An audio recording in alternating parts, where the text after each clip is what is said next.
Assalamualaikum warahmatullahi wabarakatuh. Perkenalkan, kami dari kelompok 3 akan menjelaskan terkait obat anestesi, yaitu mifakurium.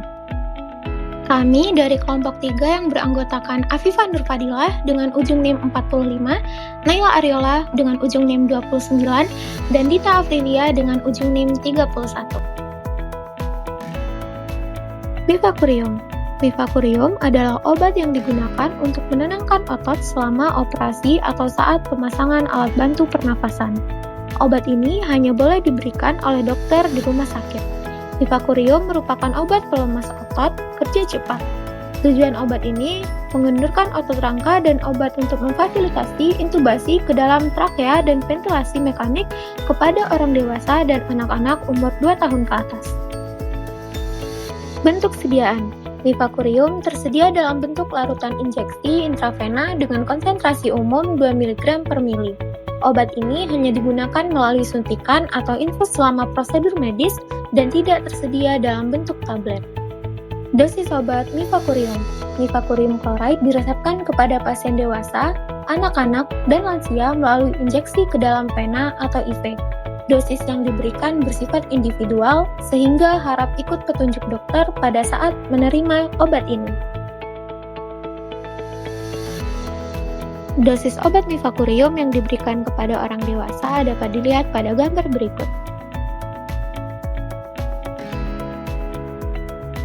Selanjutnya adalah dosis obat mifakurium untuk anak-anak dapat dilihat pada gambar tersebut. Selanjutnya, pemberian obat mifakurium. Mifakurium akan diberikan langsung oleh dokter atau petugas medis di bawah pengawasan dokter. Obat ini akan disuntikan langsung ke pembuluh darah atau intravena atau IV atau melalui infus. Sesuai anjuran dokter, obat ini hanya bisa digunakan di rumah sakit. Selama penyuntikan mifakurium, dokter akan melakukan pemantauan ketat terhadap pasien. Selanjutnya adalah indikasi. Yang pertama, memfasilitasi intubasi endotrakeal. Yang kedua, memberikan relaksasi otot rangka selama prosedur bedah singkat. Yang ketiga, mempermudah ventilasi mekanik yaitu pada pasien di ruang operasi atau ICU yang memerlukan relaksasi otot singkat. Yang keempat, pemilihan mifakurium dilakukan untuk operasi yang berlangsung singkat karena reaksinya cepat dan jangka waktu yang juga tidak lama. Selanjutnya adalah kontraindikasi. Yang pertama, hipersensitivitas. Pasien dengan alergi berat terhadap mifakurium atau komponen lain dalam formulasi akan sangat tidak bisa menerima obat ini. Yang kedua, riwayat reaksi. Pasien dengan riwayat alergi pelemas otot berisiko mengalami reaksi serupa terhadap mifakurium karena kesamaan struktur. Pemakaiannya harus hati-hati.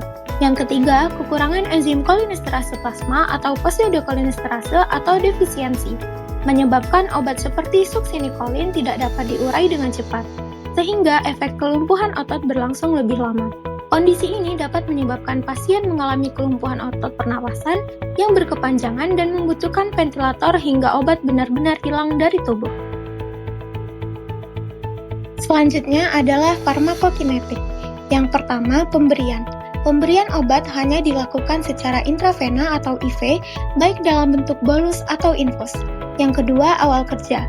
Obat ini bekerja cepat sekitar 2-3 menit setelah injeksi dilakukan. Yang ketiga, durasi kerja. Durasi mifakurium berlangsung singkat sekitar 15-20 menit untuk dosis standar. Yang keempat, metabolisme. Obat ini dipecah oleh enzim kolinesterase plasma atau pseudokolinesterase menjadi metabolik inaktif sehingga pasien yang kekurangan enzim tersebut, obat akan lebih lama bekerja di tubuh. Yang kelima, eliminasi. Proses eliminasi tidak perlu bergantung pada ginjal atau hati dikarenakan obat mayoritas sudah dipecah di plasma. Namun, pasien yang memiliki gangguan hati atau ginjal akan memperpanjang efek obat tersebut sehingga sedikit lebih lama. Selanjutnya, farmakodinamik. Yang pertama, mekanisme kerja. Obat akan meningkatkan reseptor asetikolin yang berada di lempeng motorik otot. Selanjutnya, mifakurium akan menempel di reseptor asetikolin di otot rangka, sehingga impuls saraf tidak bisa memicu kontraksi otot. Kemudian, otot akan relaksasi sementara termasuk otot pernafasan. Yang kedua, efek klinis. membantu intubasi endotrakeal, dan memberikan relaksasi otot selama operasi yang berlangsung secara singkat. Yang ketiga, karakteristik. Efek obat berlangsung singkat atau cepat hilang, obat tidak menumpuk di tubuh sehingga dapat dilakukan infus berulang, biasa digunakan untuk operasi yang berlangsung singkat. Selanjutnya, efek samping. Yang pertama, gangguan pada sistem kekebalan tubuh.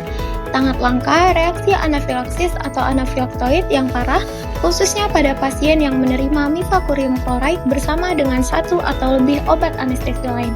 Yang kedua, gangguan jantung. Kurang umum, takikardia, transien. Yang ketiga, gangguan pembuluh darah. Sangat umum, peronaan atau flushing. Kurang umum, hipotensi. Yang keempat, gangguan pernafasan, toraks, dan mediastinum. Kurang umum, bronkospasme. Yang kelima, gangguan kulit dan jaringan subkutan. Luar biasa, eritema, dan urtikaria. Selanjutnya, interaksi obat. Efek interaksi antar obat yang dapat terjadi jika mifakurium digunakan bersamaan dengan obat-obatan lain adalah sebagai berikut. Yang pertama, peningkatan efektivitas mifakurium jika digunakan dengan aminoglikosida, antagonis kalsium, tetrasiklin, clindamycin, quinidin, ketamin, analgesik opioid, metoclopramid, atau vancomycin. Yang kedua, penurunan efektivitas mifakurium jika digunakan dengan carbamazepine, pentoin, kortikosteroid, kalsium, atau teofilin. Yang terakhir, tanggung jawab. Yang pertama, persiapan pasien. Sebelum pemberian obat, penata anestesi harus memastikan pasien tidak memiliki riwayat alergi terhadap pelemas otot. Waspadai jika ada gangguan hati, ginjal, atau defisiensi enzim kolinesterase karena dapat memperpanjang efek obat. Selanjutnya, memberikan obat dengan tepat. Dosis mifakurium disesuaikan dengan berat badan, usia, dan kondisi pasien. Penyuntikan harus perlahan untuk mencegah pelepasan histamin, dan obat penawar seperti neostigmin perlu disiapkan jika terjadi blokade otot berkepanjangan. Yang ketiga, persiapan memantau selama anestesi. Selama obat bekerja, penata anestesi harus memantau pernafasan, tekanan darah, denyut jantung, dan oksigen. Pemantauan blokade otot dengan alat TOF juga penting untuk menilai kedalaman efek obat. Yang keempat adalah mengawasi pemulihan. Setelah obat dihentikan, pasien diawasi hingga mampu bernafas sendiri. Jika pemulihan lambat, beri obat penawar. Semua tindakan dan respon pasien harus dicatat di laporan anestesi. Cukup sekian penjelasan dari kami kelompok 3 terkait obat anestesi yaitu mifakurium. Sampai jumpa dan terima kasih. Assalamualaikum warahmatullahi wabarakatuh.